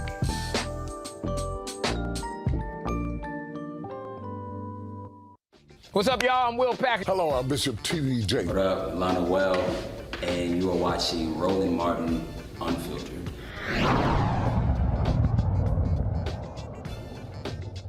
All right, folks, this month, the focus is on sickle cell, of course, a disease that is an inherited blood disorder where the red blood cells are shaped like an S or a sickle. This incurable disease causes pain, fatigue, infections, and increases the chances of stroke and heart failure. This it affects African Americans more, people of African descent more than anyone else. Joining us right now to talk about this is Dr. Wanda Cerny, CEO, Medical Director for Michigan Sickle Cell Disease Association of America chapter. Glad to have you on the show, Doc. Let's talk COVID and sickle cell. Has there been any, has it worsened for people with sickle cell? What has been the impact? Well, we do know that people with sickle cell disease are immunocompromised. So our expectation would be that they would have more difficulty with COVID. But as it seems that that's not really playing out, the patients that have gotten it have done fairly well. So in terms of this month, the focus, I remember growing up in Houston, there was a national telethon. I remember we used to go door to door collecting money. But you don't have that same national emphasis. I've done some stuff in the past. I know the Children's Hospital of Philadelphia has been very much involved with some research. And so where are we in terms of really having a national effort to focus on sickle cell? So I hear what you're saying, and I think that things are really getting better. My father, Dr. Charles Whitten, was one of the founders of the National Sickle Cell Disease Association, which is now the Sickle Cell Disease Association of America. And I think that, we have really strong leadership now. And because of something called the Orphan Drug Act, pharmaceutical companies are able to do research in the sickle cell space and get certain benefits, tax cuts, and getting accelerated acceptance of their drugs. And so that is pouring more money into the sickle cell community, which is what we were really lacking. So I think that even though the present is really pretty bleak, I think the future might be bright. So I'm very hopeful. I'm cautiously optimistic about the future for individuals living with sickle cell disease in this country. Questions with the panel. Mike, you first. Thanks for coming on today. I live here in Detroit also. When we talk about sickle cell anemia, we know that African Americans are disproportionately impacted by it. Yes. Are there any things that we can do to reduce the impact of sickle cell anemia, maybe testing for it early on? What can we do? I know there's still things we're trying to learn about it, but what can we do to reduce it in our communities? Okay, so I do want to mention the fact that the reason we see sickle cell more commonly in African Americans in this country is because having sickle cell trait, if you get one sickle gene, you have the trait. If you get two sickle genes or one sickle gene from each parent, then you have the disease, right? And so having sickle cell trait protects you from malaria. So if you would to look at malaria and look at sickle cell disease, you should see that you see malaria wherever you see sickle cell disease wherever you see malaria. Well, we don't see malaria in the United States anymore, but the reason we see sickle cell disease is because of the transatlantic slave trade. So when they brought us over here to build this country for free, we brought our sickle cell genes with us. And people in sub-Saharan Africa had a real selective advantage to survive from malaria and then go on and have children. But the point was you were just supposed to get one sickle gene and be protected because sickle cell trait is a carrier state. If you get two sickle genes, then that's when you get into trouble. You're still less likely to get malaria, but if you get it, you're more likely to die from it. But in terms of testing and prevention, every baby born in the country is tested for sickle cell disease at birth. And that's because we learned back in 1986 that giving penicillin twice a day from the time you're 2 months until you're 5 years old can dramatically decrease deaths from a serious infection. So we have had newborn screening in Michigan since July of 1987. Okay, thank you. Kelly. Thank you. When it comes to sickle cell and the pandemic, I don't know exactly the intricacies of how the vaccine reacts to sickle cell. If you could explain that a little bit, and if it is safe enough, encourage people to get it regardless of their sickle cell condition. Yes. If you have sickle cell disease, once again, you are immunocompromised. So we're really worried about you getting COVID. So we really recommend that individuals with sickle cell disease do get the COVID vaccine. Now, one of the problems with sickle cell disease, of course, you already mentioned, is the pain. But another problem is organ damage. So if you have a very serious condition, if you're on dialysis, or if you have a serious heart problem, then you really need to talk with your physician before you get the vaccine. But overall, we recommend that individuals living with sickle cell disease get the COVID vaccine, and they respond well to it. But, when you look at the sickle cell community, if you describe them, they refer to themselves as warriors. And I think that's really an appropriate term because of what they've dealt with, this life of being impacted by pain and having a shortened lifespan and your life just being interrupted. But I think another word to describe the sickle cell community is tentative or nervous or, just skeptical. And so even getting my patients to take the flu vaccine is a problem. So getting patients to take the COVID vaccine is a bigger issue too, because they're concerned, oh, it was released too fast and I'm not going to get it, But my thing is, I'm more afraid of getting COVID than of getting the vaccine. So if you weigh the risks against the benefits, it really falls down on the side of getting the vaccine. Amisha. Absolutely. So first off, thanks for being here. My 8-year-old cousin, Kajan, he was born with sickle cell. And he has battled it since pretty much his birth in terms of being in the hospital almost 2 to 3 times a month, every month. His mom has basically taken him to homeschool him at this point just because he goes into crisis so often. When we talk about COVID-19, obviously at 8, he cannot take the vaccine anyway. So there's just such fear around, who to have him around, whether or not it's appropriate to even take him out of the house, because at any given point, he could get this and it could be a huge detriment because of his immunocompromised state. With that being said, for parents who are like my cousin, who are trying to do the best that she can with the little boy, but also recognizing that they are not only not able to get the vaccine right now, but are also consistently in crisis, what are some of your thoughts or advice for people who are basically just trying to make life as comfortable as possible for young people who have sickle cell, but are also going through crisis at heightened rates? Okay, so there are a few things. When I educate parents, I always want to talk about the fact that all the things that you would do for any child, you really want to make sure you do those things. Maybe it's a little bit more important for the child with sickle cell disease to eat a healthy diet, to get regular exercise, to dress for the weather, but you would do that for any child. But in addition to that, when you have sickle cell disease, you want to go for your regular checkups. You want to get all your regular immunizations. Now we have some medications, and the one that's most available now is called hydroxyurea.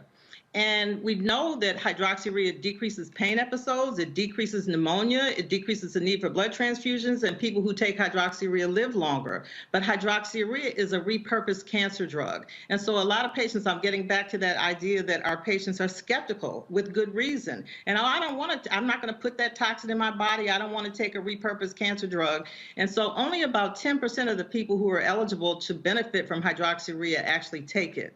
So one of the things to explore is that, but just getting routine care. Sickle cell disease is a disease of the blocked blood vessels, right? If you have a blocked blood vessel in your brain, that's a stroke. And that, of course, is a very devastating complication of sickle cell disease. But now we have something called transcranial Doppler, which is an ultrasound, and it can tell us if a child is at high risk for having a stroke. And if so, we can put them on transfusions, and that will protect them from having a stroke. So there are a lot of preventative things. It's really important for people with sickle cell disease to get care from a sickle cell expert. It doesn't necessarily have to be a hematologist. I'm a general pediatrician, but it has to be somebody who's trained and who is keeping up with the literature and knows what's going on and what to do for our patients. And that's one of our biggest problems, especially at the time of transition. When a child with sickle cell disease turns 18, their whole life changes because there are not enough adult physicians who are, number one, capable of, and number two, willing to take care of adult patients with sickle cell disease. So that's one of our biggest challenges right now that we're trying to work on. All right, Dr. Wanda Sherding, we really appreciate it. Thanks a lot. Where can people get more information on the National Sickle Cell Organization? Okay, you can go to www.sicklecelldisease.org, and that's the website, or you can go to our website at www.sicklecelldisease.org. scdaami.org and get all the information. And it's Sickle Cell Awareness Month, and we have our virtual walk going on through the entire month of September. And you can come to our website and join our walk and get a T-shirt. The T-shirt says "The pain is real," because one of the huge problems with our patients is that even though the hallmark of sickle cell disease is this excruciating, unpredictable pain, when our patients go to the emergency room, they're frequently looked at as drug-seeking or drug addicts. So we want everybody to know that the pain is real and our patients need compassionate care. All right, then. We appreciate it. Thanks a lot. Thank you. Appreciate you.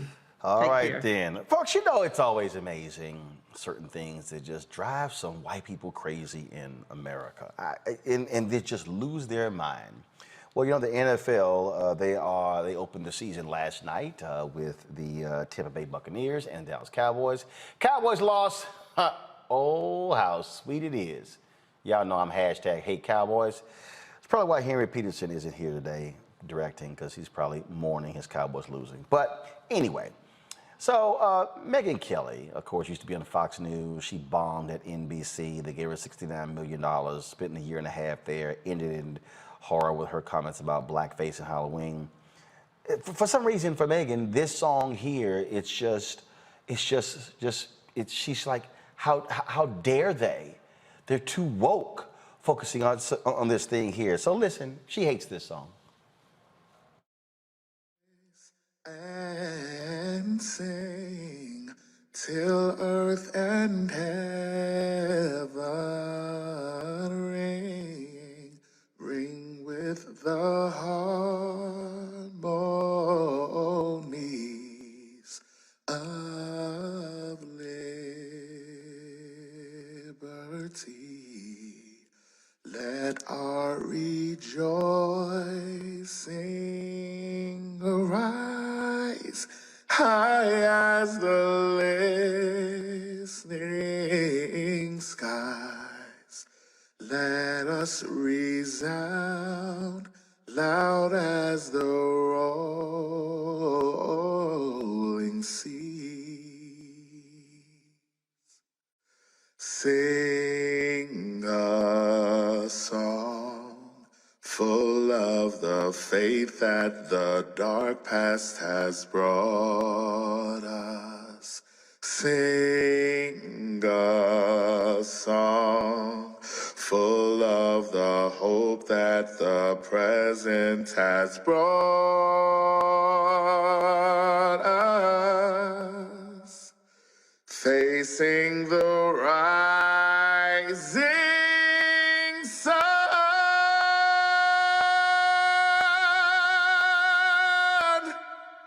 of a new day begun. Let us march on till victory is won.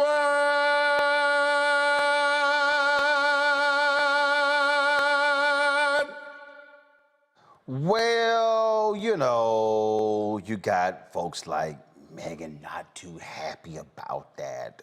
They're just hot and bothered as a result of that song. And so on her show the other day, she just said, this is just wrong.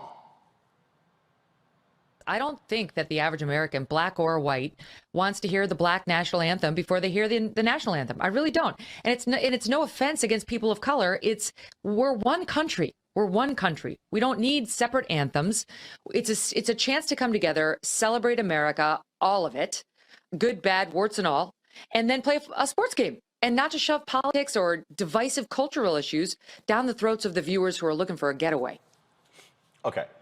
So, see, here is the thing that just absolutely cracks me up about delusional white people, okay? They love to go, well, you know, this thing is dividing us. No, actually, it's a great song. It's a great song. And they don't want to hear it before the national anthem. Well, Megyn, have you actually gone to any NFL games? You know they play music before the national anthem. I mean, I've been to NFL games, and you actually might hear Too Short. You might actually hear Juvenile.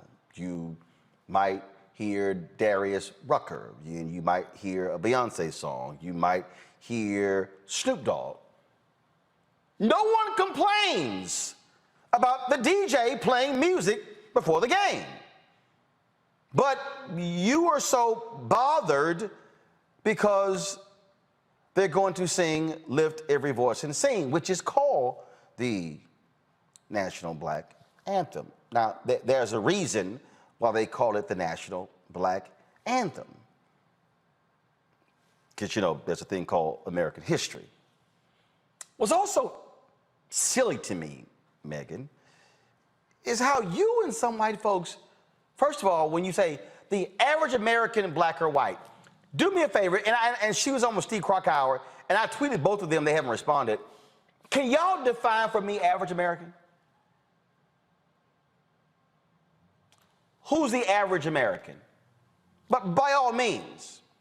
Because actually, most of the networks don't even show the songs being sung.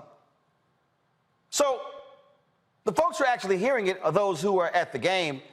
And if you brought a family of 4 to an NFL game, it's going to cost you, you know, $400, $500, $600, $700. Those are not average Americans going to a game. And then I love this whole thing of, see, we just want to escape the cultural stuff and the politics. Really? So why do the owners have politicians in their boxes? Why do they invite elected officials there? In fact, if we just want to focus on the game, Megyn, why do we have military flyovers? Why do we have military salutes? If we want to have all of that, well then, why do we have other initiatives? See, the thing for Megyn you don't get, you can't escape politics and culture in America because it infects everything in America, including sports. Yeah, it does. But see, I know it drives, and then, see, Megyn, you also don't want to own up to this, because see, you and Clay Travis and also many others, y'all said, see, it was the NBA being so woke that led to their ratings being down. But then the hockey ratings went down. And other sports went down. Because folks were kind of bothered in 2020 due to COVID. They kind of weren't focused on games, Megyn. So, Megyn, really, with your history of Halloween and blackface and white Santa and your infatuation with the new Black Panther Party when you're at Fox News, seriously, give it a rest. Because it's actually boring now to listen to your whining. You're literally whining about lift every voice and sing. But then you don't want us talking about that third verse of the national anthem, do you? You don't want to talk about that one, huh? See, the fact that you don't even want to acknowledge the role that race plays even in the national anthem, that third stanza that we don't sing, it's still part of the song. It's still a part of the song. You just don't like the fact that we don't deal with it. That's how cheap and childish these folks are. And so I really don't care, because guess what? It's gonna happen. So Megyn, suck it up. And you know what? Learn the words. Because you probably haven't attended many black events in your life, which means that you probably never even heard the actual song. So I'm gonna go to break. I'm gonna come back. We're gonna talk about some other stories. But before I do, you know what? I just felt like doing it. Here's the edition put together by the Balm of Gilead before the Black Church inaugural ball in 2009. when Obama was elected. I emceed that particular event. Megyn, if you want to understand Lift Every Voice and Sing, you might want to watch this version.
study the music, you get Black history by default.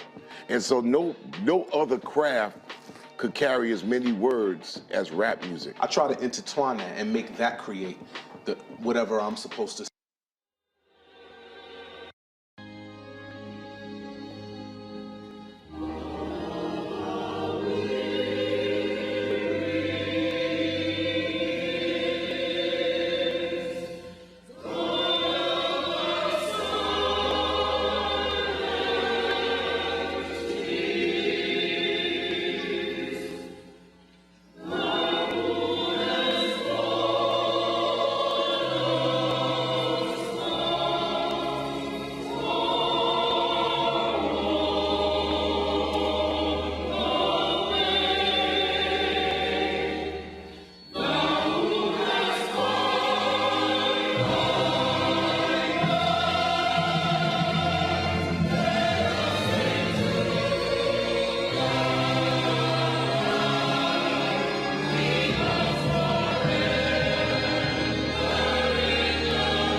When you study the music, you get Black history by default.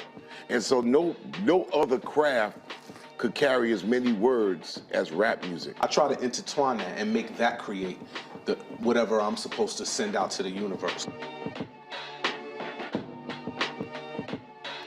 A rapper, for the longest period of time has gone through phases. I love the word. I hate what it's become, and to this generation, the way they visualize it. Its narrative kind of like has gotten away and spun away from, I guess, the ascension of Black people.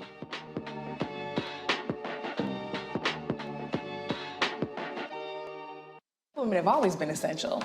So now how are you going to pay us like that? And it's not just the salary. I mean, there are a whole number of issues that have to support us as women. Yeah. But that's what we deserve.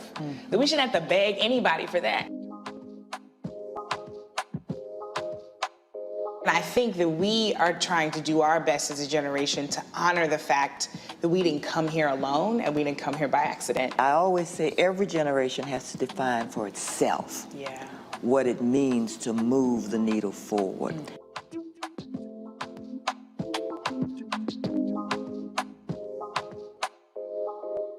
Hi, I'm Eric Nolan. I'm Shantae Moore. Hi, my name is LaToya Luckett, and you're watching Roland Martin Unfiltered.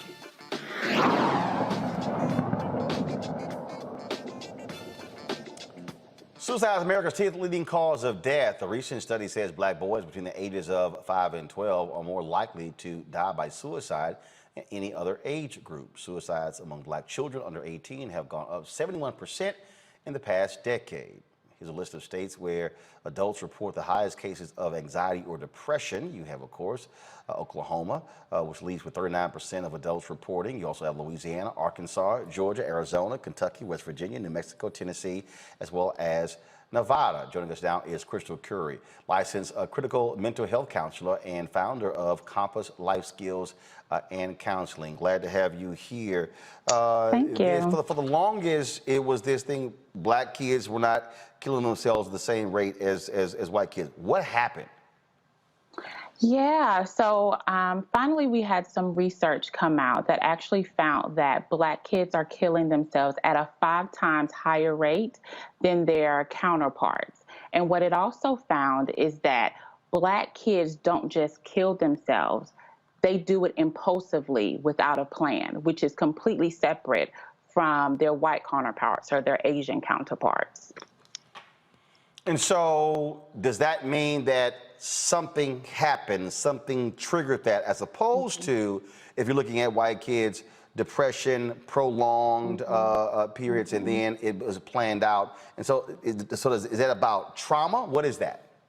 Yeah, so a lot of it has to do with trauma. And in the Black community, unfortunately, we have normalized a lot of traumatic experiences. So one thing that we have normalized is that as Black parents, we force our children to be It means you obey me without question. And if you don't obey me, then I will whoop you into submission.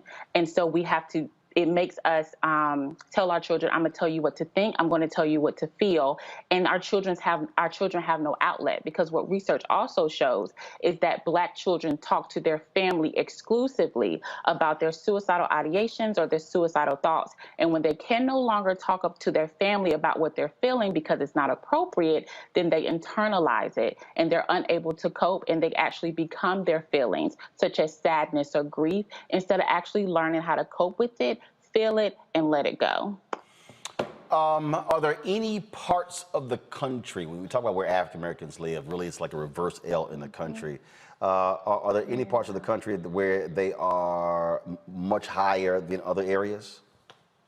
Yeah, so research shows that it happens mostly in intercities where there is more exposure to trauma, because Black kids have a higher rate of exposure to trauma, but also their exposure to trauma is more severe. So trauma deals with, racial injustices. It also deals with poverty. It also deals with discrimination and violence in the community and in the home.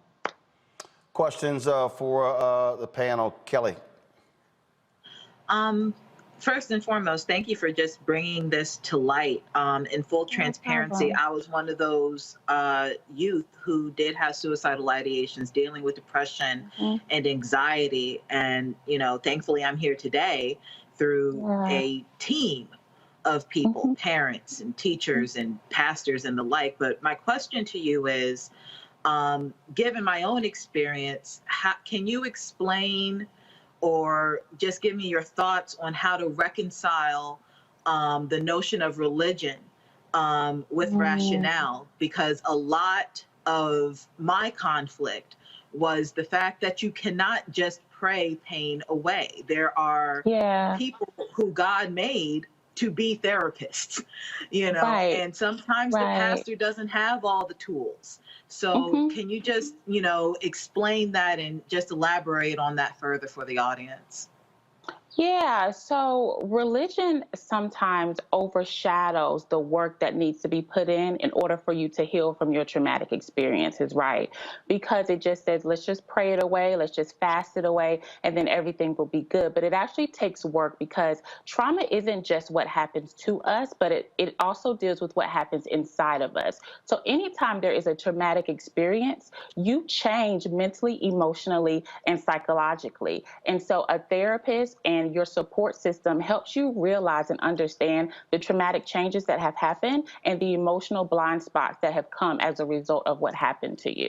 So it does take more effort than just praying. It actually takes the work. And, the Bible said faith without works is dead, but the work comes in from doing it on the outside, and you have to do the work on the inside. Amisha. Absolutely. And I feel you, and this day means a lot to me. My own little brother was 12 years old when he committed suicide. So coming from someone who's very close to an individual who went through this process, and my family, for the most part, still does not fully acknowledge the fact of what he died from, because from that Christian perspective, they don't believe in suicide and don't want to talk about it. But it was literally 4 months after our mom had passed away from cancer. My question to you is specifically around Black boys, because we're noticing and seeing the numbers and the rise in suicide among young Black males specifically. And those numbers are shooting up. Part of me believes that it is part and parcel of a culture that teaches Black men and Black boys that they cannot show emotion, that they have to be strong through everything, that they're supposed to just be able to pick up and keep going no matter what happens around them. And I think that in my little brother's case, watching my mom pass away, knowing that, my mom was a single parent and she was basically the leader of our household, the rest of us were older. He was the youngest in the family, and at the end of the day, his coping was not there, and he did not show the signs that we hear about often in terms of withdrawal, in terms of not talking to people. All of those things were things that we wouldn't have been able to see because they were things that were not shown. And to your point earlier, the process was different. People asked us about a note. He did not leave a note. It was a very impulsive act. He jumped into the Chicago River and he was gone. And I feel like, you know, there's so much that goes on, particularly for our young kids, particularly Black males. And it's not talked about often. It's kind of pushed under the rug and they really suffer. What are some things or some ways that we could, you know, work as a community to be able to basically wrap our arms around them and show them better ways of coping with the things, honestly, in many cases that are outside of their control?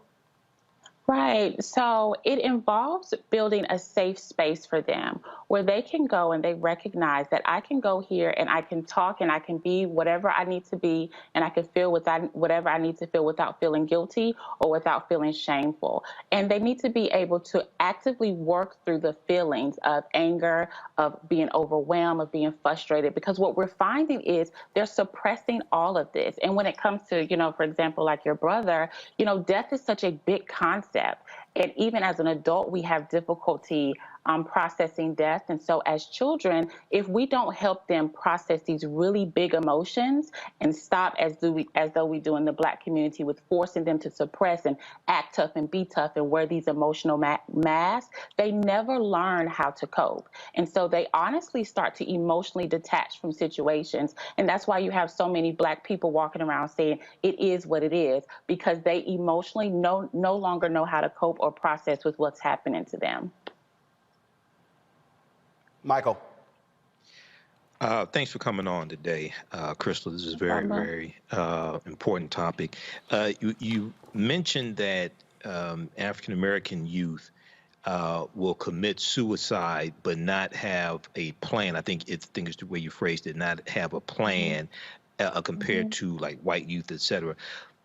What are some of the common signs that youth will exhibit when they're contemplating suicide so that we can possibly prevent things from happening? And are those signs in African American youth the same or different when it comes to white youth, Hispanic youth?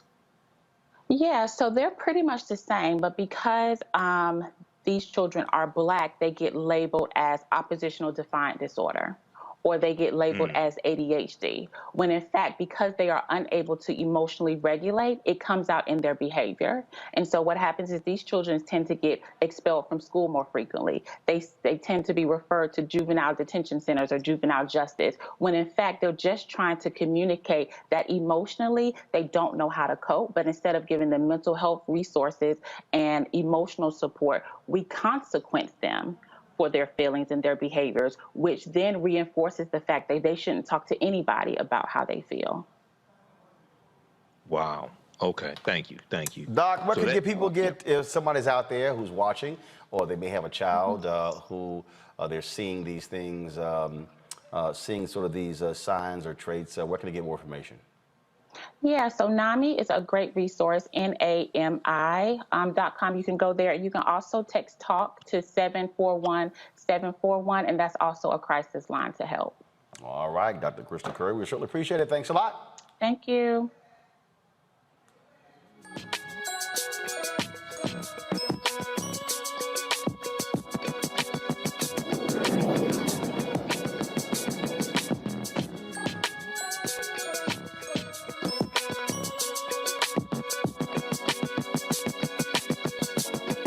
Well, we all know the value of Black children is seeing teachers who look like them in the classroom. Right now, about 2% of the teaching population are Black men, but there's an initiative looking to change that. The Call Me Mr. program is creating a pathway for Black men to become teachers. Joining me now is Dr. Tristan Glenn, a director of the Call Me Mr. initiative. All right, Doc, first of all, glad to have you here. And so, first of all, how long has this initiative been going on, and what strides have you made? Well, thank you for having me, Roland. I appreciate the opportunity to come and talk about this important initiative. Call Me Mister is an educator recruitment, development, and mentorship program that started in the year 2000 at Clemson University through a partnership with Clemson and three historically Black colleges, Benedict, Claflin, and Morris College. Through these efforts, we've seen we have a 98% retention rate of Black males who complete the program. So in our national network, that's what we're experiencing. Here at Kennesaw State University, we have been granted the second Call Me Mr. program in the entire state. We've launched this year. We've inducted our first 3 students. Our goal is to induct 5 each year. Membership in this program at Kennesaw State University, students receive mentorship, tuition, book, technology assistance, networking opportunities, and job placement assistance. So nationally, we're seeing this have a tremendous impact, particularly when you think about the issues that were covered and unpacked with your previous guest. That speaks to the importance of having males of color in the classroom who can view through a culturally responsive lens the issues that some of our young men may be experiencing. And so when you talk about trying to attract brothers into the classroom, I mean, look, they're having difficulty attracting men and women because of pretty much the teaching profession still operates by the old paradigm of the work 30, 35 years and get you a pension. And so what is the feedback that you're getting from brothers who might be receptive to teaching, but they're not sure in terms of how the economic structure is set up and things along those lines? You know, Roland, that's a good point. And every time we talk about recruitment of educators of any race and any racial identity, that's one of the things that most often emerges when folks consider education as a pathway. But I want to share with you that when talking with brothers in my recruitment efforts, that's rarely a point of contention. I find myself spending considerable amount of time just simply trying to create a level of interest in our Black males about teaching, and here's why. Unfortunately, schools are engaged in what I call a push-pull process, right? So because of the ways in which we have failed to respond to the unique social, emotional, and academic needs of Black males, schools are engaged in an intentional process of pushing Black males out of the classroom. So what happens is that Black males begin to struggle in their learning experiences. That then increases the likelihood of them being referred for special education services. And once they fall into these types of school experiences, what happens is that they fail to complete school. So we experience a push out. So now on the opposite end, we're trying to pull teachers in. However, it's difficult for us, and we have to be intentional about reintroducing our Black males into the classroom. So what I find is that I ask young Black males, have you considered being a teacher? And many of them just say flat out no. And I ask them why, and they struggle to articulate the why.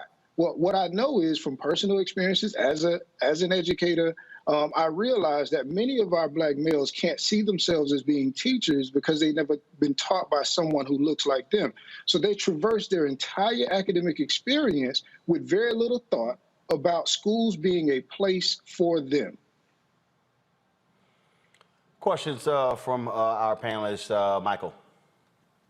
All right, Dr. Tristan Glenn, thanks for coming on today, and this is, a very important topic. When we talk about getting more African-American males to be teachers, what are the particular fields? I know we're dealing with like first grade through 12th grade, but what are the particular specialties or subjects that African-American males are needed to teach the most? Are we talking about social studies? You're talking about mathematics, science, et cetera? Well, brother, I appreciate the question. And I think when you think about the broader context of education, I believe that there's space for Black males in any classroom, right? I think obviously many would think about right now we have a critical shortage in for special education teachers. We have a critical shortage in the area of math and science. So in our STEM-related fields and special education, there's a historical underrepresentation of men in general, particularly Black males. So you see a lot of efforts that are geared towards recruiting and retaining Black males for those areas. But me, personally, I say we need Black males at all levels, in all classrooms, in all positions and capacities. Okay, thanks. Amisha? Absolutely, and thanks for being here. I worked in executive leadership at Chicago Public Schools and agree with everything that you said. At the end of the day, over 70% of the nation's public school teachers are white female, K through 12. What we know statistically and what studies have shown us is that having a Black male specifically driving a classroom changes outcomes, not only in terms of on grade level, but also exceeding grade level, and not just for Black kids, for all kids. But the issue of recruitment continues to come into play, and largely to the point that you made earlier of the bad experiences that many of our Black males, young Black men, have had in the classroom themselves. Once you don't feel safe in your classroom, or you feel targeted, or you've been pushed out, the odds of you wanting to walk into that situation and lead it are very slim. What are some of the avenues that you're working through, or the things that you're trying to see come to pass in terms of getting more Black young men interested in this field, but also getting people, Black men who are potentially in other fields, interested in trying education on? Because like you said earlier, I do think that it could change so many things, but also there's a critical need in all subject matter, in all grade levels, to have a Black man in the classroom. Indeed, thank you. So one of the unfortunate reality that you speak to is that schools right now, as they are currently constituted, are not viewed by Black males as a place that they can thrive, but rather a place that they must survive. So we don't exist in this space in a way of thinking that this is a place for us. So so they choose, we choose, young Black men choose to explore other career paths and opportunities. One of the things that we're exploring here at KSU that models some of the other Call Me Mr. programs, right here we're in the process of developing a Future Misters Academy. And the Future Mr. Summer Academy is a program that we will induct middle and high school males into the education process. So what does that look like? We will be bringing Black males to campus for a summer week-long experience where they'll live in the campus dorms, they'll dine in the campus facilities, they'll do enrichment activities. And this is important because due to the fact of the statistics that you referenced, 79% of the current teaching population are white females. As a teacher educator, I realize that there's a correlation between our future teacher pipeline, in which 72% of the teacher candidates who will be entering into the field are white females as well. So what do we have to do? We have to prick that interest in education in students at a very early age. Things like the Future Mr.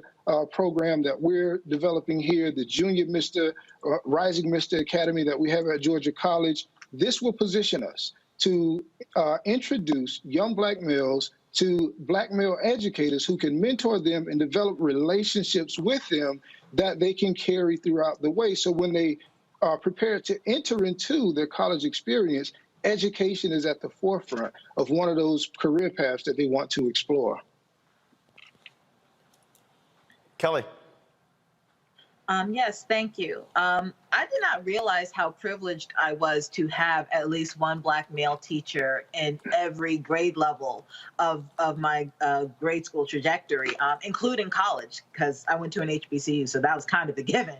But so that being said, I didn't realize that this was an issue because I had seen it my entire life. So I guess my question to you is, what is necessary for Black male teachers to be in a school regarding the culture of the school? Does the culture of the school need to be cultivated in such a way to accept Black male teachers? I know you were talking previously about how the school culture itself for the student can be hostile towards Black young men. But regarding the culture for the Black male teacher himself, is that a different culture, or are they coming up against the same type of thing? If so, what needs to change in that environment to accept more Black teachers and to encourage more Black male teachers specifically to come into the classroom? Unfortunately, there's not much of a difference, right? So that's why we have an issue currently with retaining Black males once we are able to welcome them into the field. So what we have is that schools, what I would encourage, what I'm hoping for is a reimagination of the school experience, one in which Black males can arrive at the student and the teacher level in their full Black maleness. They can be received and experienced in all the wonderful ways in which we exist. Currently, that is as an issue. I work with other Black male educators, scholars around these issues, and what I find is there's a theme as to why we have chosen to leave the classroom and move into administration or move into faculty positions in the academy, is that we fail to have that experience. I, too, am a proud HBCU graduate from Bethune-Cookman College, and I understand the importance of having that community. So what we do, and call me Mr., is what we try to do is equip our students, our candidates, our misters with what I consider tools of resistance. When I talk to Black males on my campus, I'm very transparent with them.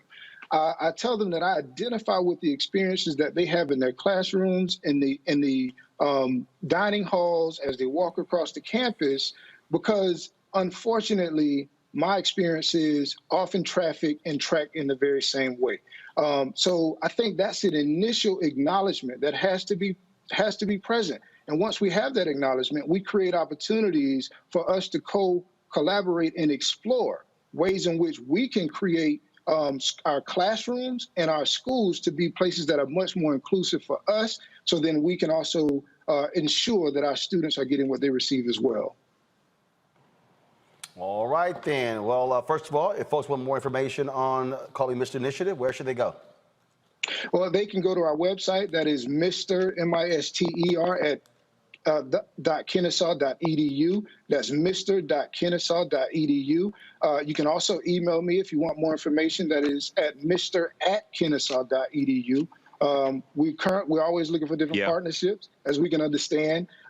Education is not free. My goal is to provide as much financial assistance to my candidates to reduce the barriers that we know exist for critical populations of students, because we know that, Roland, that is the first step in increasing this pipeline, is making education more affordable. And Call Me Mr. is committing to doing that in the ways that we can, to the greatest extent we can, for our students. All right, then. Tristan, we appreciate it. Thanks a lot. Thank you, sir. Take care. Our final story, folks. Another Black lieutenant governor, Brian Benjamin, is officially the new lieutenant governor for New York State. Benjamin got sworn in on Thursday, making him New York's second Black lieutenant governor. The 44-year-old served as a state senator representing Harlem and the Upper West Side. He is a former investment banker who has also worked with President Barack Obama's National Finance Committee. He succeeds New York Governor Kathy Hochul in the position. She took office last month as New York's first female governor after Andrew Cuomo resigned. So certainly congratulations to now Lieutenant Governor Brian Benjamin.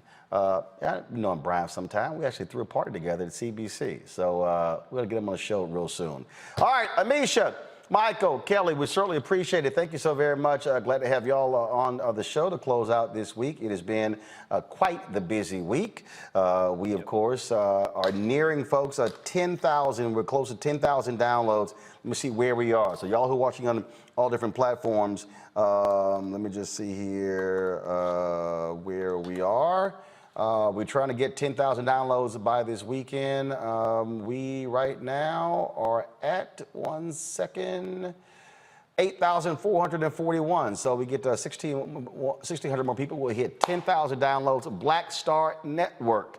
And again, I'll be announcing real soon. Other shows will be launching on the network. And so you can download it on all the platforms: Apple phone, Android phone, Apple TV, Android TV, Amazon TV, Amazon Fire Stick, Xbox, Samsung TV as well. All of those platforms, you can get our OTT app. You can also support us with our Bring the Funk fan club. Of course, you can join. Our goal is to ask 20,000 of our fans to give on average $50 each for the course of a year. That's $4.19 a month, 13 cents a day. You can do so Cash App, $, R Martin, RM Unfiltered. PayPal is paypal.me/R Martin. You also have Venmo.com. Venmo.com is RM Unfiltered. Zelle, Roland at RolandSMartin.com. And we also have, of course, Roland at RolandMartinUnfiltered.com. And so please support us in terms of what we do. And look, it's really important as we move forward, as I say, what we're doing here and what we're building, because we really understand the importance of our news, our perspective. You look at what we talked about today, with whether it's black suicides, whether you're talking about, of course, COVID and morticians, whether we're talking about, again, black teachers, and of course, our segment on sickle cell and other segments. I mean, you're not getting this on these other shows. It ain't happening on CNN, MSNBC, and Fox News. It ain't happening on ABC, NBC, CBS. And there's no other digital show what we're doing right now. And so we are independent. That's right, independent, black owned, 100%. We get to call our own shots, and so please support us in what we do. Thank you so very much. I will see y'all on Monday right here on Roland Martin Unfiltered on the Black Star Network. If you have not seen our interview with the 92-year-old Fred Gray, who was the attorney for Dr. King, Rosa Parks, and Claudia Kovic, go to the Black Star Network. I am not putting it on YouTube or Facebook or Instagram. You gotta go to get the app and watch that amazing interview with Fred Gray. Folks, y'all have a fabulous weekend, and of course, be in prayer for those tomorrow, the 20th anniversary of 9/11. Holla!